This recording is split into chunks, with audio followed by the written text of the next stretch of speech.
গতকালই আপনারা জানেন নির্মল ঘোষ এবং সঞ্জীব মুখোপাধ্যায় তাদেরকে আদালতে তোলা হয়। দুটি মামলায় তাদের পুলিশ হেফাজত হয়েছে আর একটি মামলায় জেল হেফাজতের নির্দেশ দিয়েছে আদালত। আর এই নির্মল ঘোষ এবং সঞ্জীব মুখোপাধ্যায়ের গ্রেপ্তারি প্রসঙ্গে অভয়ের মা বিজেপি বিধায়ক রত্না দেবনাথের প্রতিক্রিয়া, যারা অপরাধী তাদের সবার ফাঁসি চাই।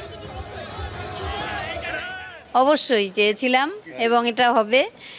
আমাদের যিনি বর্তমান মুখ্যমন্ত্রী তিনি সব ব্যবস্থা করবেন এবং প্রশাসন সব করবে। যারা অপরাধী তাদের সবার আমি ফাঁসি চাই। জেল হেফাজতে কিছুই হবে না এদের। এরা যা অত্যাচার করেছে আমার মেয়েটার উপরে তো করেইছে, তাছাড়াও আমাদের পানিহাটিটাকে পুরো বিক্রি করে দিয়েছে। কোনো নির্মল ঘোষ পুকুর ভরাট করে করে ফ্ল্যাট বানিয়ে দিয়েছে, অনেক কিছু করেছে। আমি সেই সব কথায় যাবই না। আজকে ধরা পড়বে, প্রশাসনের উপর সেই ভরসাটা আছে।